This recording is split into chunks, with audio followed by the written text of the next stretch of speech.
Friends, welcome back to my channel. আজি new generation Swift R এইটো হল সুইফটৰ 4th generation.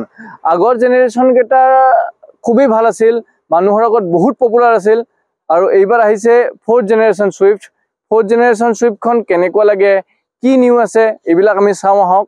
আৰু চাওক, সুইফটখন এখন সদায় পপুলাৰ গাড়ী, টপ 5 সিলিং কাৰৰ ভিতৰত থাকে ইণ্ডিয়াত। আৰু নট অনলি ইণ্ডিয়া, গ্লোবেলিও সুইফটখন বহুত বেছি বিক্ৰী হয়। আৰু এইবাৰ সুইফটত নতুন ইঞ্জিনও আহিছে। চাওঁ আহক নিউ সুইফটত কি নিউ আছে কমপ্লিটলি। আহক ভিডিঅ'টোত আমি নিউ সুইফটখন ৰিভিউ কৰিবলৈ চেষ্টা কৰোঁ। এয়া হ'ল গাড়ীখনৰ front fascia, completely LED headlight, LED fog lamp, L সাইজৰ DRL, যিটোক মাৰুতিয়ে বুমাৰুং DRL বুলি কয়। আৰু লগতে মাৰুতিৰ লগতো এতিয়া ওপৰৰ পিনে আহিছে আৰু সাইজটো অকমান ডাঙৰ হৈছে আৰু বনেটখন শৰ্ট হৈছে, যাৰ ফলত গাড়ীখনৰ লুকটো স্পৰ্টি লুক লগা হৈছে। আপোনালোকৰ স্পৰ্টি লাগিছে নে নাই জনাব নাপাহৰিব। এয়া হ'ল গাড়ীখনৰ সাইড প্ৰফাইল।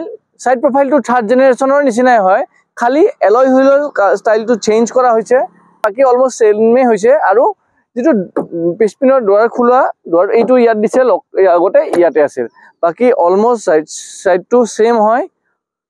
এয়া হ'ল গাড়ীখনৰ বেক সাইড। বেক সাইডটো 3rd জেনাৰেশনৰ লগত অলমোষ্ট সেমে হয়, অকমান চেঞ্জ কৰা হৈছে। স্পেশালি টেল ল্যাম্পটো নিউ ডিজাইন কৰিছে, বাকি অলমোষ্ট সেম হয়। ইয়াৰ ওয়াশাৰ ওয়েপাৰ আছে, ডিফগাৰ আছে আৰু মাজত আগৰ নিচিনাই ডাঙৰকে সুজুকি লগটো আৰু এপিনে সুইফট লিখা আছে। বাকি অলমোষ্ট বেক সাইডটো সেম হয়। সুইফটত 265 লিটাৰৰ বুট স্পেচ পোৱা যায়। এখন হেচবেক হিচাপে বৰ ধুনীয়া বুট স্পেচ হয় আৰু ইয়াৰে তলত স্পেয়াৰ টায়াৰ থাকে, যিটো সাইজ অকমান সৰু, যাৰ ফলত স্পেচটো বেছিকৈ পোৱা যায়। তিনিটা আপুনি মিডিয়াম সাইজৰ লাগেজ বেগ ধুনীয়াকৈ লৈ যাব পাৰিব। এটা সৰু ফেমিলিৰ কাৰণে ডিসেন্ট এনাফ এটা বুট স্পেচ পোৱা যায়। এয়া হ'ল অল নিউ সুইফটৰ নিউ ইণ্টেৰিয়ৰ। সুইফটখন সদায় এখন স্পৰ্টি কাৰ আছিলে, কিন্তু ইণ্টেৰিয়ৰটোও স্পৰ্টি আছিলে। বাট এইবাৰহে অৰিজিনেল সুইফটৰ ইণ্টেৰিয়ৰ হৈছে, যিটো একদম স্পৰ্টি লুক দিছে আৰু লগতে একদম ফিচাৰ্ছ পেক। এইটো বাজেট সেগমেন্টত আপুনি বহুত ধুনীয়া ফিচাৰ্ছ পাব, যেনেকৈ এখন ডাঙৰ 9 ইঞ্চৰ টাচ স্ক্ৰীন আহে। মাৰুতিৰ ওপৰৰ সেগমেন্টৰ গাড়ীবিলাকত এইখন টাচ স্ক্ৰীন আহে, যেনে বলেনো হওক বা গ্ৰেণ্ড ভিটাৰা, ব্ৰেজা, এইবিলাকত এইখন টাচ স্ক্ৰীন আহে। আৰু এইবাৰ সুইফটতো দিছে এইখন টাচ স্ক্ৰীন, আৰু এইখনৰ টাচ এবিলিটি বিৰাট ধুনীয়া। এণ্ড্ৰইড অটো, এপল কাৰপ্লে, ওয়াৰলেছ আহে গাড়ীখনত, আৰু লগতে নতুন স্পীডোমিটাৰ, নতুন ইনষ্ট্ৰুমেণ্ট ক্লাষ্টাৰ, কমপ্লিটলি নিউ এটা ইণ্টেৰিয়ৰ দিছে মাৰুতিয়ে। আৰু ইয়াতে গাড়ীখনত অটোমেটিক ক্লাইমেট কণ্ট্ৰোল আছে। মাৰুতিয়ে সুইফটৰটো ডিজিটেল ক্লাইমেট কণ্ট্ৰোল বুলি কয়, যিটো ধুনীয়াকৈ আপোনাৰ ভিতৰটো বহুত ধুনীয়া কুলিং হয় আৰু ইউজ কৰিব বহুত ধুনীয়া। মানে গাড়ীখনৰ এৰ্গনমিক্স ইজ ভেৰি গুড। আৰু লগতে গাড়ীখনৰ features 9 inch touch screen infotainment system, wireless Android Auto and Apple CarPlay, LED projector headlamp, 6 speaker, cruise control, rear AC vent, Suzuki Connect, আৰু ইয়াৰ লগতে wide angle rear camera দিছে, যাৰ কোৱালিটি খুবেই ভাল। এয়া হ'ল গাড়ীখনৰ বেক সাইড। বেক সাইডত আপোনালোকৰ কমফৰ্টেবলি হয়। হেচবেক হিচাপত সুইফটখন কমফৰ্টেবলি আপোনালোকে 3জন মানুহে আৰামছে বহি যাব পাৰিব, শকত মানুহ হ'লেও অসুবিধা নাই। লেগ ৰুমো বহুত ধুনীয়া আছে আৰু হেডৰুমো বহুত ধুনীয়া আছে। আৰু এইবাৰ সুইফটত ৰিয়াৰ এচি ভেণ্ট দিছে, যাৰ ফলত কমফৰ্টেবল, আপুনি বেছি কমফৰ্টেবল পাব। আৰু ষ্ট'ৰেজ স্পেচো বহুত আছে। আল্টিমেটলি সুইফটখন এখন সদায় প্ৰেক্টিকেল গাড়ীয়ে হয়। সুইফটৰ new Z series engine. Z series ইঞ্জিনটো 3 সিলিণ্ডাৰ ইঞ্জিন হয় আৰু 1.2 লিটাৰ ইঞ্জিন, মানে 1200 চিচিৰ ইঞ্জিন। আৰু এইটো ইঞ্জিন নতুনকৈ ৰিটিউন কৰিছে, যাৰ ফলত পাৱাৰ আপোনালোকে ভাল পাব। টৰ্ক অকণমান কমিছে, কিন্তু ধুনীয়া পাৱাৰ আপুনি আউটপুট পাব। যদিও গাড়ীখন 3 সিলিণ্ডাৰ, ভাইব্ৰেশ্যন একেবাৰে নাই, কাৰণ মাৰুতিয়ে ইনচুলেশ্যনৰ ওপৰত বহুত কাম কৰিছে।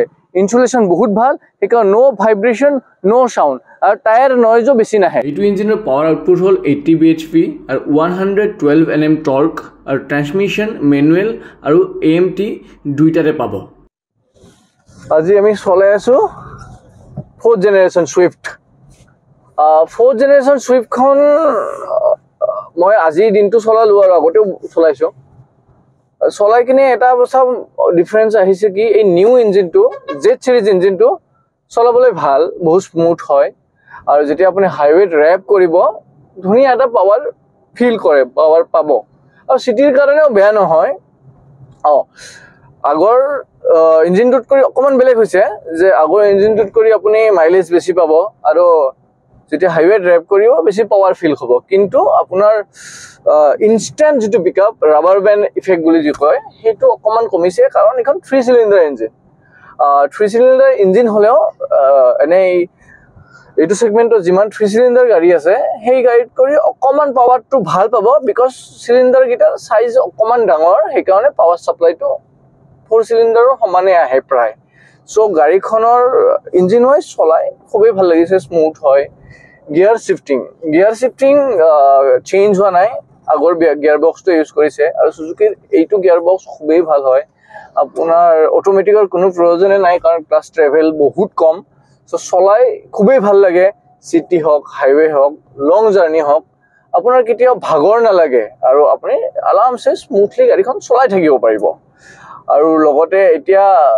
থাৰ্ডলি মেইন কথা হল স্টিয়াৰিং হুইল এনেও আপোনাৰ সুইফটৰ স্টিয়াৰিং হুইলডাল আপোনালোকে জানে বহুত 90% মানুহে চলাইছে খুব ভাল স্মুথ স্টিয়াৰিং হুইল এইবাৰ তাতে অকমান ৰিটিউনিং কৰিছে কাৰণ ইয়াৰ ফিডবেকটো খুব ভাল হৈছে আৰু গাড়ীখন এটা আঙুলিৰে আপুনি হ্যান্ডেল কৰিব পাৰিব কাৰণ সিটিৰ জামৰ মাজতো আপোনাৰ প্ৰবলেম নহয় আৰু লং জাৰ্নিটো আপোনাৰ ইস্যু নহয় সো সেইকাৰণে স্টিয়াৰিং হুইলডাল মানে খুবই ভাল কৰিছে আৰু যাৰ কাৰণত চলাই গাড়ীখন যেটো balance like steering wheel gear box and new Z series ইঞ্জিনটো ওয়েল ব্যালেন্স যার ফলত গাড়ীখন আপুনি চলাব ভালে পাব আপোনালোকে যদি নিউ সুইফট লম বুলি প্ল্যান কৰি আছে আপুনি মোৰ লগত কথা পাতিব আপুনি টেস্ট ড্ৰাইভ এটা লৈ ল'ব টেস্ট ড্ৰাইভ লৈ কেনে মই কোৱা কথাখিনি আপোনালোকে নিজে প্ৰ্যাকটিক্যাল কৰি চাব পাৰিব এতিয়া গাড়ীখনৰ ফিউল এফিচিয়েন্সিৰ কথা ক'বলৈ হলে কোম্পানী ক্লেইম কৰে 24+ ক্লেইম কৰা সময়তেতো অলমোস্ট মাৰুতিৰ পায় বহুত গাড়ীত সো আমি হাইৱেত এক্সপেক্ট কৰিব পাৰো 21+ আৰু সিটিত 16+ তো আপোনাৰ 100% হ'ব বুলি আশা কৰো কাৰণ পায় মাৰুতি গাড়ীত মাইলেজত তেনেকুৱা অসুবিধা নহয় আমিও বৰ্তমান এখন একদম নতুন গাড়ী সো 11.3 পাইছো সিটিৰ মাজত চলাই আছিল কিন্তু আপোনালোকে 16 to 22 এভাৰেজত গাড়ীখনৰ মাইলেজ পাব যেটো খুবেই ভাল বুলি ক'ব পাৰি প্লাস আৰু এটা গাড়ীখনৰ মানে বহুত ভাল প্লাস পইণ্ট হয় এটো ৰেঞ্জৰ গাড়ীত ভিতৰ হিচাপত ভিতৰ এসি টো বহুত ধুনিয়া মানে কুলিং হওক আৰু লগতে অটোমেটিক ক্লাইমেট কন্ট্ৰোল আহে গাড়ীখনত যাৰ ফলত এসি টো বহুত কনভিনিয়েন্ট হয় আৰু কুলিং হয় আৰু এইবাৰ ফাৰ্স্ট টাইমৰ কাৰণে সুইফটৰ ৰেয়াৰ সাইডেও এসি ফ্যান দিয়া হৈছে যাৰ ফলত পিছপিনে বহা প্যাসেঞ্জাৰ খিনিৰো